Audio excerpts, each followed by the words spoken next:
good day, and a very warm welcome to the Turning Point. On the Turning Point today, we have a, shall we say, a planter extraordinaire. In Sri Lanka's quest to improve productivity, production, and increase revenue to the government, we thought we'd talk to somebody who has a pretty good idea on how to attain those thus far unattainable targets. Mr. Herman Gunratna, the planter extraordinaire that we're talking about. Herman Gunratna, welcome to the Turning Point. Thank you, Faraz. It's a great honor and a pleasure to participate. Thank you. Thank you very much. We are, of course, on the White Hills Estate. White tea. White Tea Estate, which is probably, unless we stand to be corrected, but most probably the closest tea estate you'll find close to any ocean in the world. And it produces some of the finest tea too. Probably the most expensive tea, virgin tea, in the world as well. But more about that later.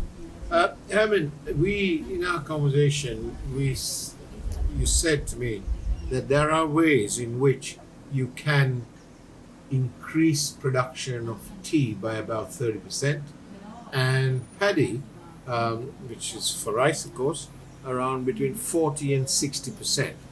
Now, this sounds like a terribly good idea to me, because I've noticed that Sri Lanka's tea exports has been going down. And after the debacle with the fertilizer issue and so on, we've still not come up to those levels again yet, which is costing us money, apart from anything else. So how do we do it? How do you propose to increase the production? No. In regard to the increasing of production, not only in tea, it applies to rubber, cinnamon, vegetables, and paddy. Mm-hmm. The simple expedient is this. Shall I put it like this? Yeah. The crucible upon which any crop grows is the soil.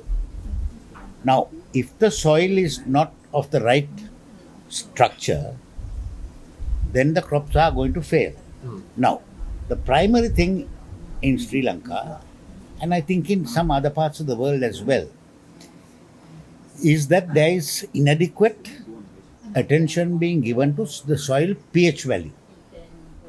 Now, the pH value of the soil in regard to the production of tea should be between 4.5 and 5.5. If it is below 4.5, you are just simply wasting your time and money. Right. Because quite apart from increasing the crop, it's going to drive the crop down because it's going to increase the acidity. Now, this is a very, very simple formula and everybody knows about it. But I don't know whether they have made a careful analysis of the soil structure throughout the whole plantations. Mm-hmm. Now, if you will allow me the time, yes. Upon my intervention, the Honorable Ramesh Patirana engaged the Tea Smallholdings Development Authority to make a fairly comprehensive assessment of the pH value of soils. And the chairman of the TSHDA at a subsequent occasion told me that on a wide-ranging examination, he found the pH value to be well below 4.5. Mm-hmm. That is in regard to tea. Yeah. Then the same applies to paddy. Paddy needs a pH value of 5.5. Yeah. Between 5.5 and 6.5. Tea, even spasmodically and sporadically, tea, the pH value is tested. I don't think the pH value of paddy fields are ever tested. So we have a problem there. I think they have an acute problem. And what about, you're closely involved with tea. You have your own plantation and so on. How widespread do you imagine the problem to be within other tea plantations in the country? Well, those of them who have identified the problem, So, Mr. Gunrat, how prevalent do you think the problem is amongst the other tea estates? I mean, you have your own plantation as well, but what about how prevalent is the problem in the other estates? I think I have been at regular intervals, I have been informing the government Yeah. and the ministers involved about the need to address the pH values. That is, I mean, 75% of the national production comes from the smallholders. Right. So it's you're very ta- important. Yeah, so you're talking about a wide-ranging climate zones. Yes. You're talking of the low country, you're talking of the mid country, Yeah. and also the high country. So one needs to, I mean, it sounds a little enormous, but you need to test the soils in every part of your plantation. Right. That's what- Is that very onerous? No, Quite simple. it's quite simple. There are pH testing machines. Right. And how much do these machines cost? I am not exactly sure about how much it costs, Right. but it's about below 25,000 rupees. So that's less than $100. Yeah. American dollars. And how does it work normally? The tea smallholders, do they have the facilities to do it? No, they don't. They certainly don't. Right. So what Ramesh Patirana did Yeah. was to distribute machines, pH testing machines Yeah. in most of the plantation areas. Whether he was able to throw the net wide enough, I do not know. But the finding was Yes. that most of the smallholders, the pH was low. I see. So let's say we increase production by 30% for tea. Overall, the value of our exports would go up clearly, or I don't really know, but you will get an additional revenue of over 2 billion rupees. I see. Okay. And what is a good price these days to achieve at auction? Good price is 1,000 rupees a kilo. Right. It about gets that. Better teas get a little more. But with the recent crisis in the Middle East, Yes. Iran and Iraq, the prices took a beating, Right. It went down. went down. Oh, I see. And then what about paddy then, and the other plantations like rubber and It's interesting. Rubber, it is not tested, or the importance to test the rubber pH value has not been recognized. Right? Because it is of not such great relevance. However, it is not only rubber, coconut, vegetables, all thrive under ideal conditions of pH. right. So it may be difficult, it may be a unenviable task. Yeah. But if you need to get this right, you got to check it. Right. And checking it is easier than wasting the money. Because all successive governments in the past gave free fertilizer. And what happens when you give free fertilizer? You inundate the soil with chemical material, which drives the pH lower. So instead of getting more revenue, you lose revenue.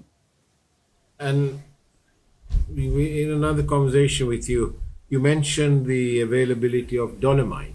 Yeah. Is that good, bad, or mediocre? Dolomite, it's a very good question you're asking. The dolomite that you apply to plantations Yeah. must be of a certain consistency. Right. You can get that consistency. It needs additional powdering. However, dolomite is available in Digana. But they have curtailed the dolomite exploitation in Digana because that was destabilizing the Mahavali dams. But there are dolomite deposits in other parts of the world, in Haldumulla, that I'm personally aware of, which we can utilize to neutralize the utilized to neutralize the soil acidity. Right. And so I imagine that dolomite will be much cheaper than using any of these imported. Absolutely. Yeah, I mean, it costs. At the last occasion when I checked, it was something like 500 rupees a kilo. I see. So much better than Yeah. the imported stuff. And from a scientific point of view, does the same or better job? Dolomite. Yes. Dolomite is not, but it's not a question of dolomite doing the same or the better job. Yeah. Dolomite is an essential ingredient for Oh, any crop. It's a prerequisite. It's a prerequisite. You don't have dolomite and your soil acidity drops Yeah. or goes over a certain level. Yeah. I mean, you're in trouble. You're wasting your money. That applies to almost all crops. So clearly, Herman Gunaratna, as we talk in a Sri Lanka that is the era of change, with a new government in place promising us change and so on, and the very strict and almost onerous obligations placed on our economy and our people by the need to enter into the agreement with the IMF. We need to increase revenue everywhere. And how well do you think that the present government, the present authorities are taking the need to look at how to increase production? And like you say, checking on the PHI values and so on. Very frankly, I have not been in association with anybody in the government. Right. And from what I can see at a distance, they are not addressing the vital issue. Now, the principal and the most enduring legacy to this country was tea. So, if you can get the tea production up to 400 million kilos Yeah. from the 300 million that it is at now, Yeah. you're talking big money. So is the rubber, and so are the vegetables. So it is not a question of the right or wrong. It is a question of they have to address it if they are going to look for prosperity. Otherwise, we continue to go down. That's all. I mean, Sri Lanka has been in charge of its destiny for the last 76 years, or 76, 77 years. How come? I know the population has kept growing, of course, but how come Sri Lanka is not self-sufficient in our staple rice? One of the reasons for us is so fundamental. You see, the same yardstick that is applied to tea and other crops need to necessarily be employed into paddy. So tea, even this pH value and is sporadically checked. In paddy, I don't think it's checked at all. To the best of my knowledge, it's a very, very meager testing that is done. So my humble submission to anybody in the government is again to test the pH values across a cross-section of the island's paddy lands. When you get that, the story will unfold. If it is below 5.5, in the case of paddy, you're wasting your time. I mean, you don't need me to tell you that. That is a fundamental principle Yeah. of agriculture. So, do you? It's almost unbelievable that successive administrations throughout the country have sort of been almost happy to chug along. No, the funny thing is, I was appointed to a task force by Mr. Gotabaya Rajapaksa. Yeah. Then, when Ranil Wickremesinghe also came into office, I was also appointed to a task force by him. Now, at every one of these meetings, I have emphasized the need to address this issue. I do not know whether they appreciate what I am saying, or because of the fact that I may have been the least educated guy there. They were all replete with so many degrees and qualifications. And they were all silent when I made this submission. What the reason is, I don't know. But they have paid very scant attention, or I must say no attention at all, to what I'm trying to say. So definite sort of lack of ability to listen. Definite lack of ability to listen. And the tragedy is for us, this situation can be corrected in 6 months. And if you are going to be a little more liberal, within 1 year, you can have the tea crops and the paddy crop rising. Right. Within 1 year, at the most. Right. So, I mean, I have been making this plea. Yeah. And I have even told the government, that if they am given 2 acres of land, I will show it to them. Right. All I wanted was one officer to tell me what the crop was before I start my experiment with the land and after we complete it, to let us know what the crop is. It's a very simple thing. No, I mean, it's logical. I'm not asking them to turn the soil over. Yeah. I'm just asking them, and I further went on to say that I will spend the money for it. Right. So spending the money is a couple of thousand rupees on dolomite. That's it. Yeah. But nobody seems to take it seriously. And for a gentleman of your vintage, how frustrating is that? It is more than frustrating for us. It makes you angry that a simple thing like this is not listened to by the people who are running the affairs of this country. I mean, what is frustration? I get frustrated if it's happening on my plantation. On my plantation, it's okay.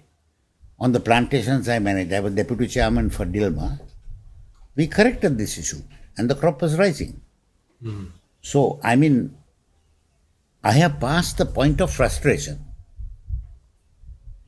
I have become completely disenchanted with the Sri Lankan bureaucracy and the politician, because I am not asking them to make a life-changing occurrence. 2 acres of land, apply dolomite, see what the result is. If it works, apply it elsewhere. I mean, is that too much to ask?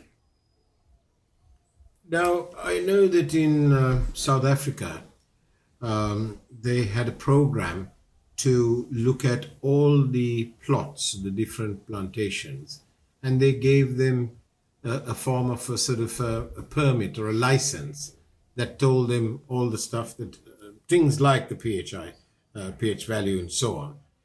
And so they were able to tell the farmers what crops to grow, yeah, and what would be successful. Yeah, now this is important. You're making that point.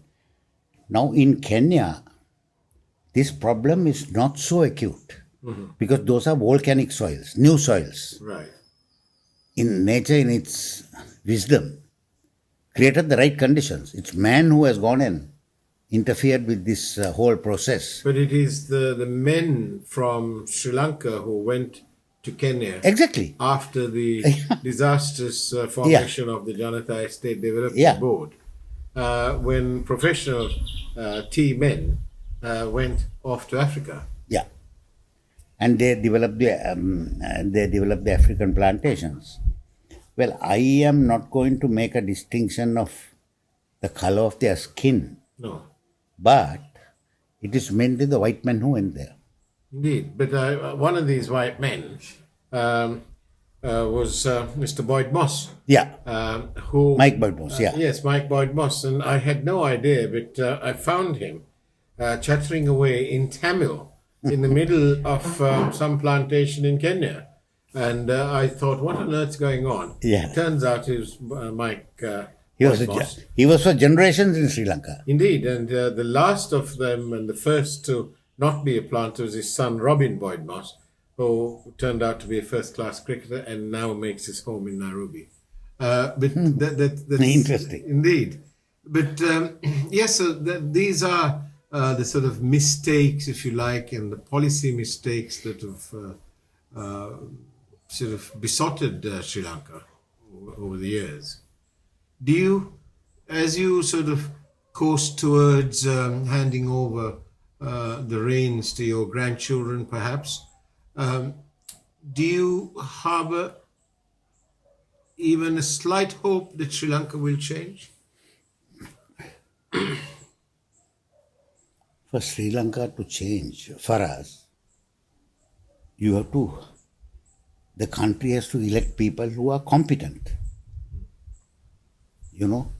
I'm not saying that all of them are incompetent, but most of them who are in charge of significant areas of arms of production don't know the first thing about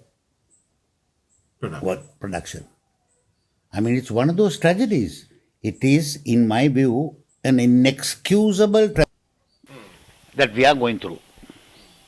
And Herman, thank you very much for sharing your thoughts. A very important one. And I'm sure that the Minister of Plantations and perhaps the Prime Minister and the President and the members of the Cabinet might actually sit down and take notice of this, because they are, by virtue of their statements, they're not averse to positive changes. And so we hope that in the interest of growing our economy and so on and so forth, that professionals like Mr. Herman Gunratna, their advisories will actually be taken on board for the benefit of our country. Herman Gunratna, once again, thank you very much. Thank you very much for us. Thank you. It has been very interesting. Thank you. And that's the way it is from the southern part of Sri Lanka. This is The Turning Point.